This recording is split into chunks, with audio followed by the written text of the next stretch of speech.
जैसा हम सभी जानते हैं कि किसी भी राज्य या जिला के विकास के लिए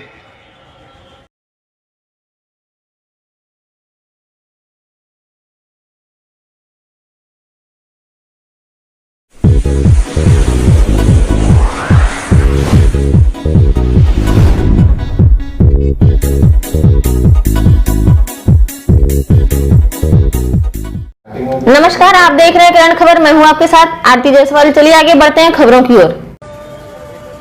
जैसा हम सभी जानते हैं कि किसी भी राज्य या जिला के विकास के लिए शांति बहुत जरूरी है।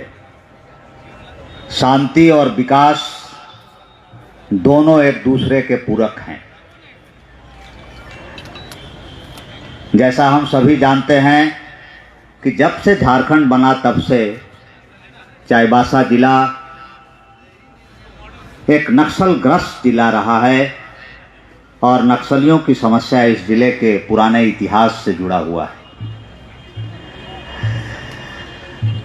मैं शॉर्ट में, चूंकि समय बहुत कम है, शॉर्ट में बताना चाहूँगा कि वर्ष 2020 जो समाप्ति के कगार पे है, इस वर्ष में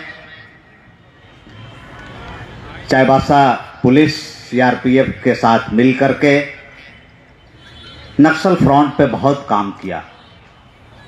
विगत एक वर्ष में इस जिले की पुलिस और सीआरपीएफ की संयुक्त अभियान ने लगभग 17 मुठभेड़ किए।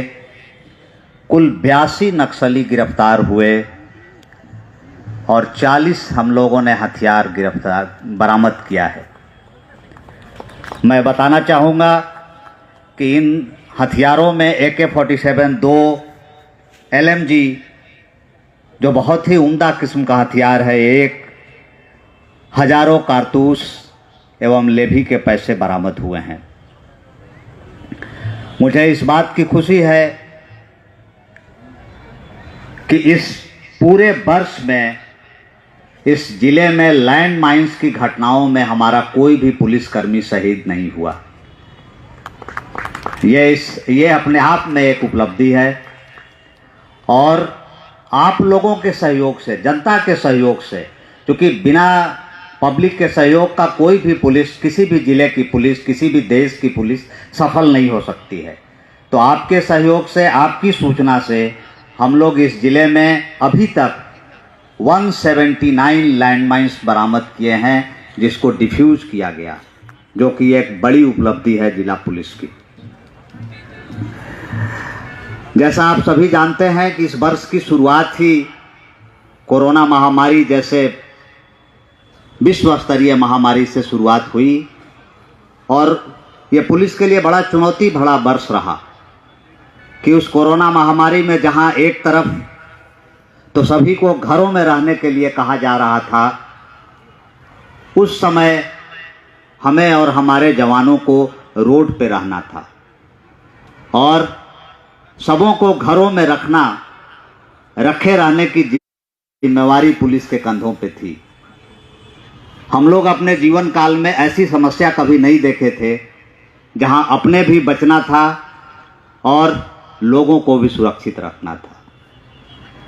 मैं आपको बता दूं कि पुलिस न सिर्फ अपने जिम्मेदारियों को अपने कंधे पे निभाई, बल्कि इस कोरोना महामारी में पुलिस का मानवीय चेहरा भी लोगों ने बड़ा करीब से देखा। पुलिस इस जिले में लगभग 19 थानों में सामुदायिक किचन का निर्वहन किया। आपको जान करके खुशी होगी कि उसमें निःशुल्क गरीबों को खाना खिलाया जा रहा था माननीय मुख्यमंत्री जी के निर्देश पर, और लगभग 90,000 लोग इन सामुदायिक किचन में खाना खाए। यह एक रिकॉर्ड है झारखंड राज्य के लिए। इस दौरान कई चुनौतियां आई और उसमें पुलिस ने मानवीय चेहरा अपना दिखाया। पुलिस के द्वारा एक अभियान इसमें शुरू किया गया था व्हाट्सएप और 100 डायल के कॉल से कि अगर कोई भी वृद्ध नागरिक को दवा की ज़रूरत हो या किसी भी तरह की कोई समस्या हो तो वे पुलिस को कॉल कर सकते हैं और पुलिस उनके घरों में जा कर के उनको सुविधा उपलब्ध कराई। तो हम समझते हैं कि ये मानवीय चेहरा शायद ही कभी पुलिस को दिखाने का इस जनरेशन को मौका मिला होगा जितना इस कोरोना महामारी के दौरान हमें मिला, और लोगों का भी भरपूर प्रयोग में हम लोगों को प्यार मिला। हम इसके लिए सभी पुलिसकर्मी आभारी हैं। अंत में चूँकि समय कम है, मैं इतना ही कहना चाहूँगा हमारे भटके हुए युवक से कि झारखंड सरकार की जो सरेंडर पॉलिसी है नक्सलियों की, क्योंकि इस जिले की सबसे बड़ी समस्या नक्सली है, नक्सल की समस्या है, इसीलिए मैं ये बार बार बात दोहरा रहा हूँ कि आपका जिला समस्याग्रस्त तभी होगा जब नक्सली हथियार छोड़ करके मुख्य धारा में आएंगे। मैं आपको बताना चाहूँगा कि झारखंड सरकार की जो आत्मसमर्पण नीति है ये पूरे देश की अन्य राज्यों की तुलना में काफ़ी अच्छी है, सर्वश्रेष्ठ है। तो आप इस नीति का फ़ायदा उठाएं, हथियार छोड़ें और मुख्य धारा में सम्मिलित हों, क्योंकि हथियार से किसी भी समस्या का समाधान नहीं हो सकता है। आज नक्सल आंदोलन का 55 साल हो गया। 55 साल के बाद समीक्षा होनी चाहिए कि हम इस नक्सल अभियान से क्या खोए क्या पाए।